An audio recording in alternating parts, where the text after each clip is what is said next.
Welcome to Draw Process. I'm Ike, drawing pages of my comic books and processing about my development and the overall journey of creating comic pages and telling stories for many years to come, we hope. Page 61 of episode 2 of my series First Sun and Sword today. And now we get started on the page. 61. Farah was just backslapped in the back, fell to the ground on the dock. Kurak is behind her, so I wanted a nice extreme perspective. The camera's kind of down by her, showing her laying there, and Kurak behind her. So all we're really going to see is just a mass of legs, and to make sure you see something to indicate this impending, encroaching, danger, and to get so that you're not just seeing legs and a groin, you've got the hand of Kurak, like he's reaching down for her. Now, he could have moved faster. It looks like he's moving rather slowly, but he is very tired, so he might actually be moving a little slowly at this point.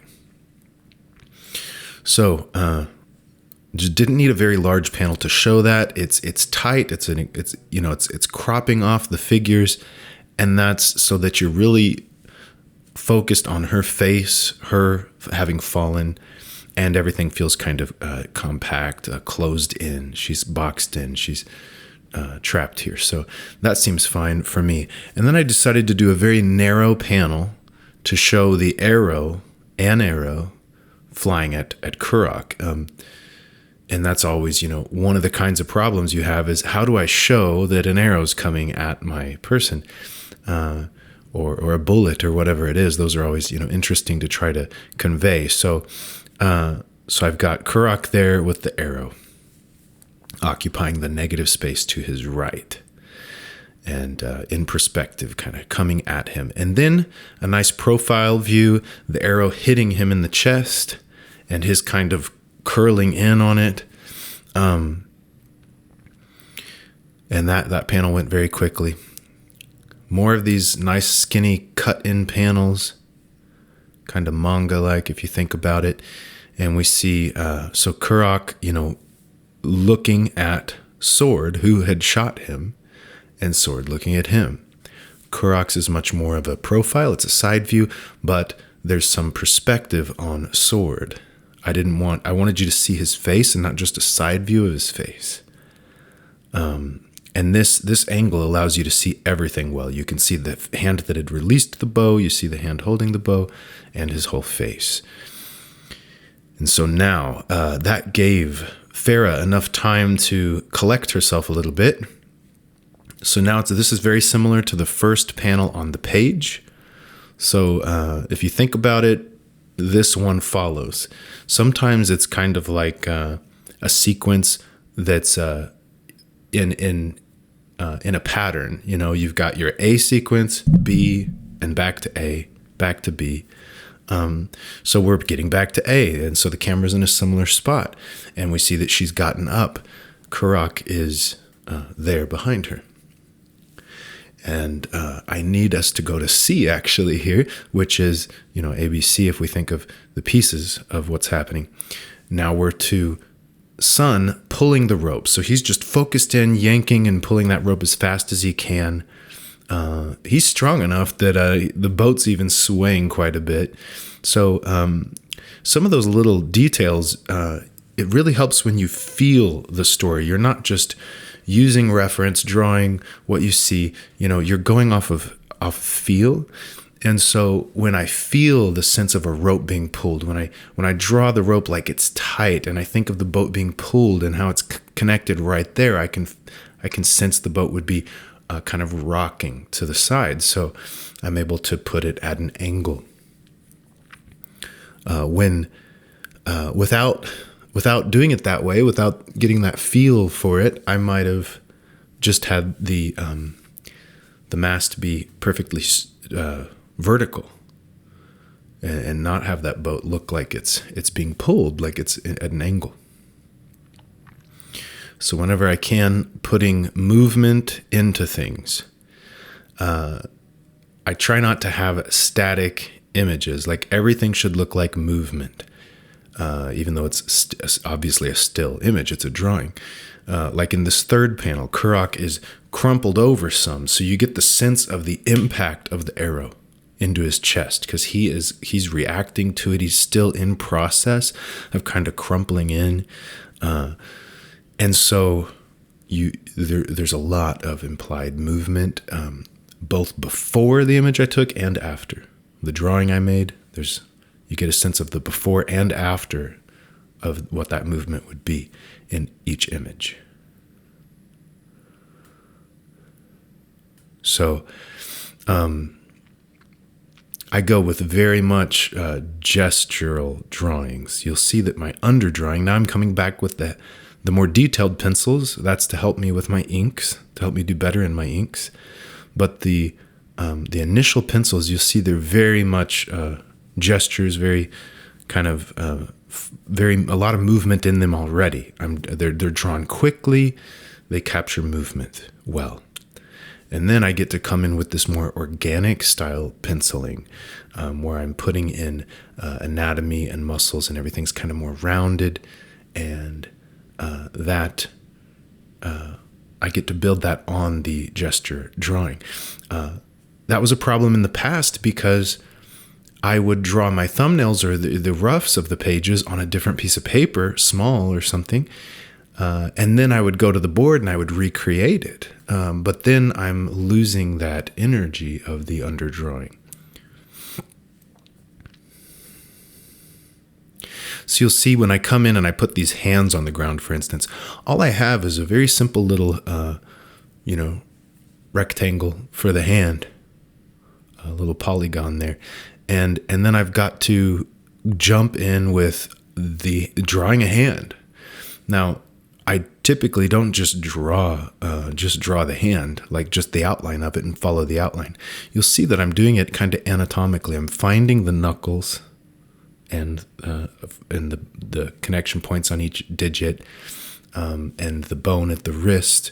I find a few of these points, and then I build out from there. So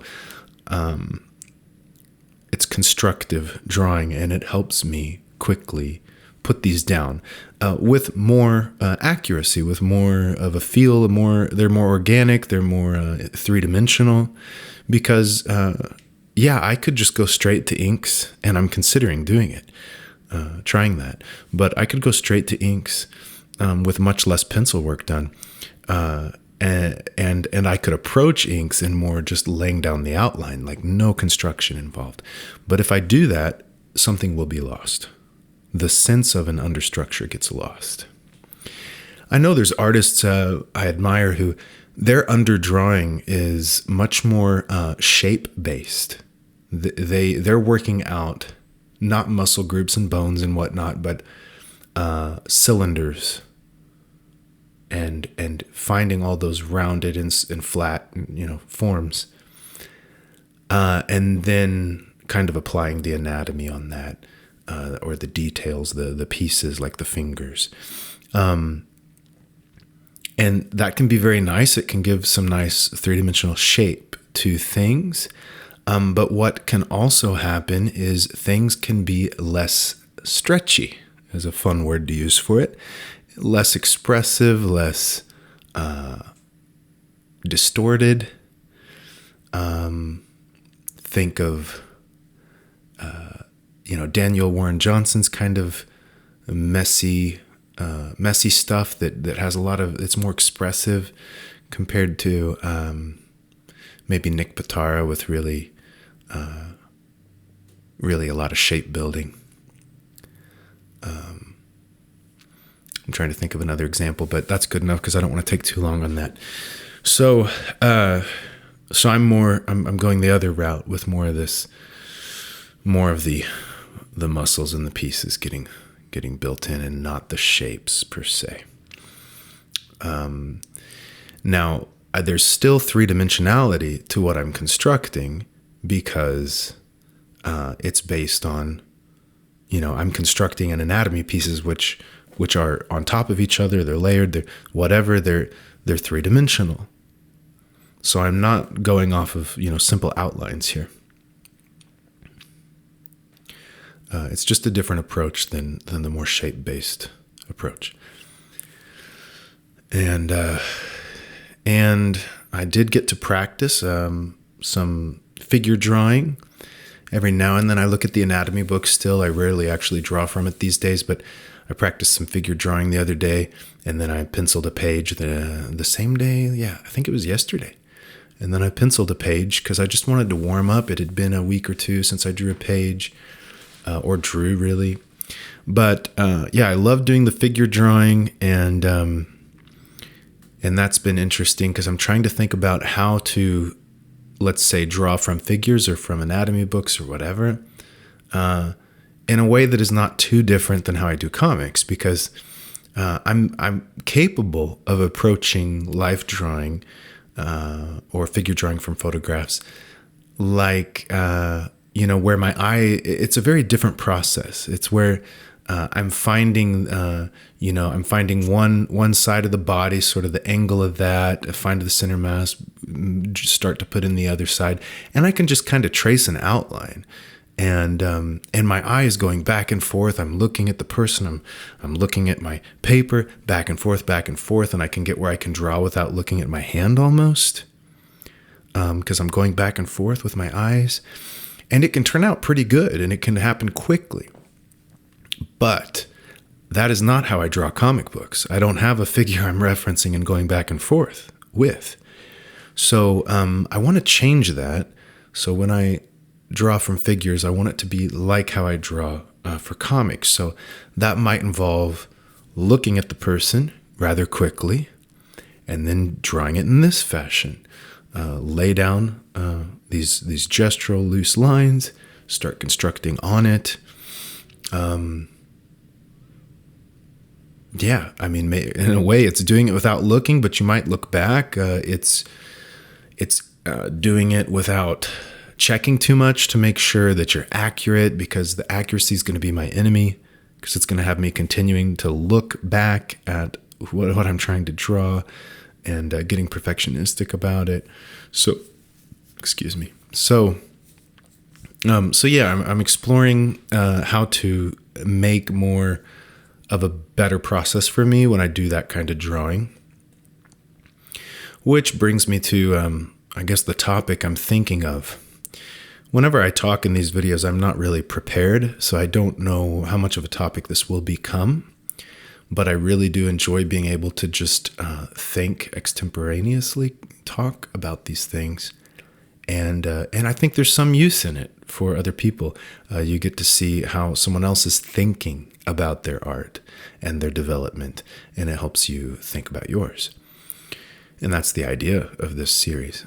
So the idea has to do with, that I've been thinking about, is something my father told me. I'm going through some challenges in life lately, and he said that I need to make sure I'm having fun, that it can't all be work, and that I can tend to be too tightly wound, working too hard, and I need to let go. So there's some truth to that. There's some truth to me being that way. Of course, he doesn't have a full picture of me. So that's always interesting, what he seems to be seeing versus what I experience, and what others see. But the word stuck with me, and I've been on a journey lately, the last several weeks, of having more fun. Dancing through the house, singing like from the soul, just, making up lyrics, singing, making up music, and but in a way that's playful, that's just fun, that just feels free and good, like sitting out in the sun. And I sat the other day and played guitar, and I haven't gotten out my guitar in so long, but I'm not playing it like trying to get back into all of the scales and skills. I'm just playing to the same way I'm singing around the house, the same way I'm dancing around the house. And I was writing a song, and it it could be pretty good. It doesn't matter if it's good. It doesn't matter what people think. I don't need to publish it or whatever. But it was fun, and it is accomplishing something. And myself is saying to me that is how I should be living life. That is how I should be doing everything. When I'm doing the best counseling I do, it's coming from that place. When I do the best art, it's coming from that place. And time is limited, and there's only so much we get to do. How do you want to live? How do you want to do your art? How do you want to be with your family? Everything. So I want to continue down that path. And this could be a change in me that is going to change my art. As I change, my art always changes too. And as my art changes, it has me reflecting and changing too.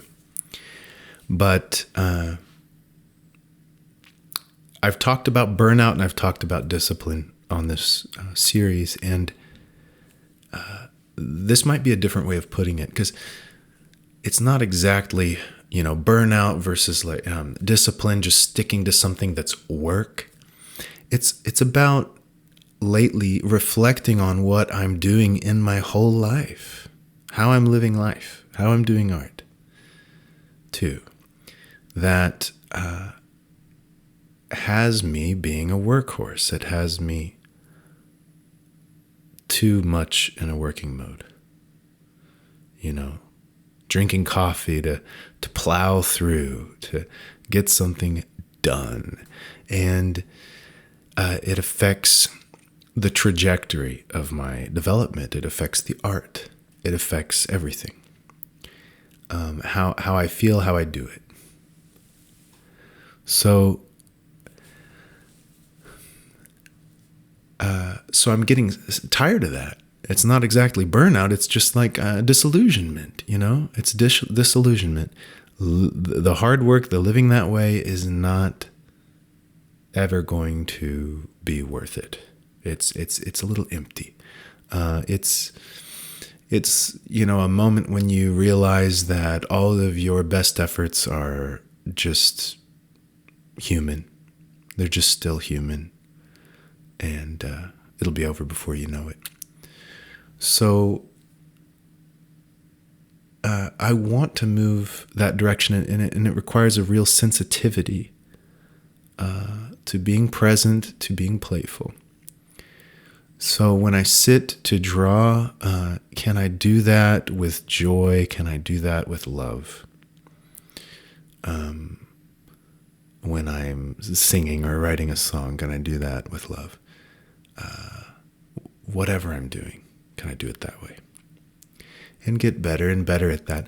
And that will inform the kind of art that I'm making, the way that I do the figure drawing, the way that I complete the pages, and how the pages will look in the end, and what stories I tell, and how I publish them.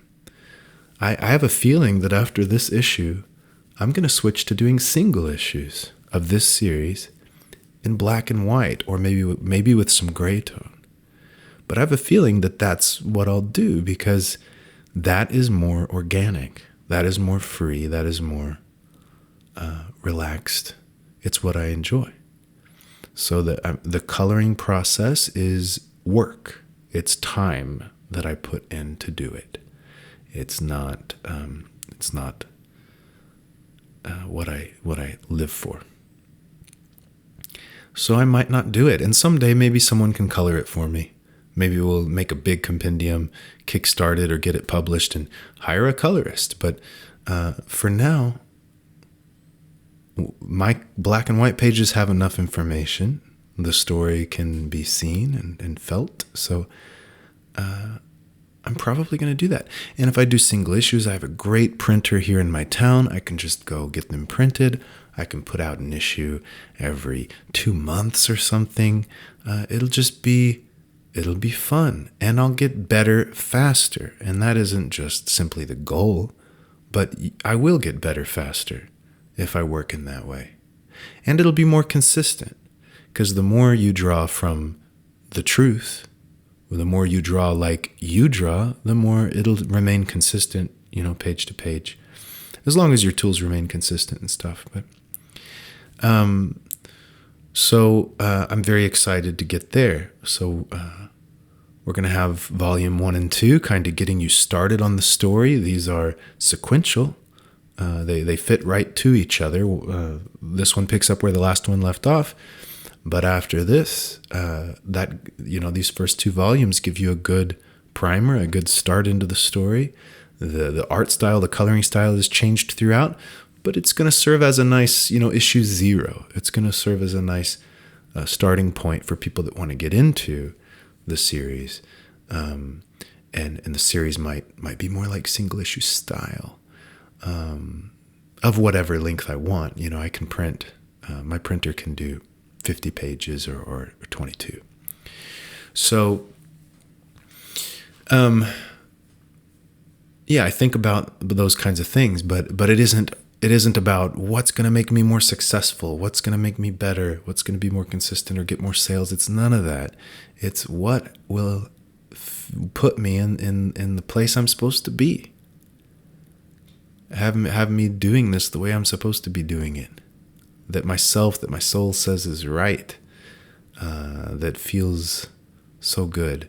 So that's where I'm headed. I think of even like Frank Miller's latest art. I love it. I think I like it as much or more than anything before. I don't know what that is, and obviously Mike Mignola, I've mentioned him here, but his later work I enjoy more. But there's something about drawing like yourself, not needing to prove yourself to anyone, just letting go. And it can get wonky, it can get less accurate, whatever. But is it this person, their soul? Like when I was into guitar, there was a time when maybe I was, working on shredding and like speed, and I got sick of that. And I got to the point that I just wanted to play, soulfully. I wanted it to be about the feeling. It didn't matter if it was fast, if it was showy. It didn't matter how showy or hard it was to play. It was just about what that song needed, what that feeling needed. And I started leaning towards more feeling and soft-oriented music instead of high performance, high energy. And that kind of trajectory, that kind of developmental course is what I seem to be on here with my art. So I'm very much looking forward to what that might look like. We will get to find out. I get to find out what that's going to look like. And that's part of that feeling I was talking about. When you're doing it from the soul, when you are engaged in a dancing, you're not holding on tightly. You're not trying to be in control. You get to find out what it's going to be. You get to find out, you get to witness what life is doing. And that's a joyful place to be. And so that's where I want to be. That's where I want to live. And my art is going to reflect that. I'm going to try to be very attentive to that and let it reflect that. And maybe part of again, I talked about just trajectory, just kind of even with music where I was doing more mechanical learning at first, and then it moved towards more soul. There's some truth to that. You learn skills, you find out something you can't do. You might have to learn how to do it. And some of that is not so happy. It's not from that joyful place of self-expression. You're studying, you're learning. And I encourage when you do that, to do that with a community, to do that with a teacher, a mentor. When you have that, then it's like being in college, in high school. Like you know that you're learning. It's fun to learn. That can feel good too. But eventually, you get to the place where you are going to be more oriented towards self-expression, free expression. And I'll say it, I think I'm at that place. Yeah, I can keep learning anatomy and stuff, but when it comes to backgrounds and drawing in perspective and everything, I know all I want to know. I know enough to make my silly cartoons, to make my stick figure comics. I know enough now. So I can let go. I can just let go now and go for it. And I hope to help others, learn too. Sometimes I jump in on Clever Kaiju in the art community that I help run. I love to jump in and just answer questions and help people if they have a problem with perspective or whatever. I help them. And so that feels good. That's important. I'm going to keep doing that, teaching and lecturing and so on at conventions or whatever it is. That's where everything's heading. That's where my involvement with Clever Kaiju is heading that direction too. To just engage in community, just enjoy it.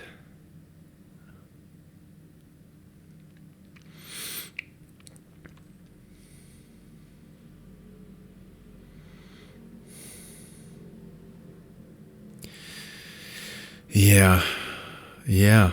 So that's where I'm headed. That's what I'm up to.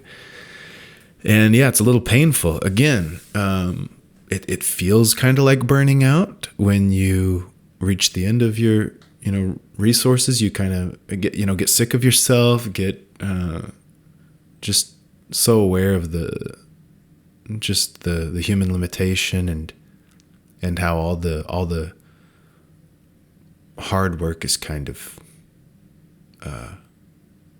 you're never going to be, in control of that. It's never worth it. But that is the opening. That's the open window to this new vista, the new world of this joyful self-expression kind of work. So it's not, I really question, what's going on when people burn out. Where have they been holding on too tightly? What are they holding on to? And did they quit listening to their self? And you could think of that like your, your not your ego but yourself. Some kind of like. I don't want to get into psychology or anything, but self energy is different than just like an ego, which is something you pick up along the way from society and you learn, versus what's this kind of authentic feeling, kind of soul or spirit, you could say. So I'm excited to do that. In the meantime, I'm continuing to color this comic the same way I had been, but when it comes to and that's work, that's just time put in, which isn't so fun. But I'm trying to build that into my schedule in a way that does not burden me. So I can put on some music, I can put on a podcast or something, a book, and color. And it's when I've been busy, I want to just sit down instead of like, I'm not going to play a video game or something or watch a show. Instead, I will click through coloring my page. Click. And sip my coffee or whatever. And it doesn't take that much time. And it's I don't have no more than 1 or 2 pages a week to do that way, so I can handle that chore for now. And when it comes to inking and drawing the pages, I'm going to continue to practice being in this free spirit kind of state, enjoying the kind of dancing around the house kind of feeling, this kind of accepting of and letting go kind of state. So I'm going to see where that leads me, because maybe I will do less detailed pencils and I'll go to inks more quickly than I already do. Maybe the inking style will change a little bit. I don't know. But I'm going to be practicing, getting in that place, staying in that place, moving that direction as I finish up these last 20 pages. And of this book, there's only like 20 or less, because I think I'm several ahead of this video here. I can't remember. I might be on 66 already. So if that's the case, I'm just 17 away. But yeah, I'm just going to be practicing that, staying in that place while I finish this up. And I'm just about done with this page.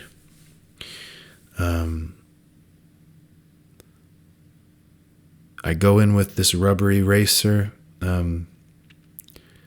There's so much to erase. I've used a kneaded eraser, but I didn't use it enough to get good at it. I'm not sure I like them. I kind of like just rubbing that around on the whole page and then wiping off the shit, the shreds of it. My panel borders, I just correct those digitally, so I usually let the lines extend past the border. When I use the ruler, I'm not going to worry about that, and I don't have to white that out. But when I come in with whiteout, I'm looking for spots where I let a line on a body go too far, where a background drawing overlaps someone's body. Those sorts of lines, I'm going to erase a few of those. I'm going to white them out. So that's the main thing I'm doing with that. And, if I need to, I might come in with a brush pen or a micron and finish a few lines, which I just did. Perfect timing. I just put a few more clarifying lines on his face. And here it is, the finished page. The angle of the panel borders works pretty well, I think, here.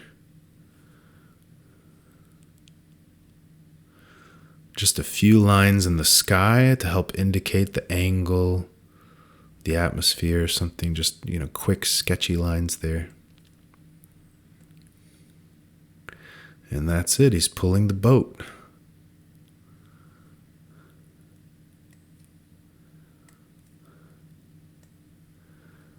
Page 61.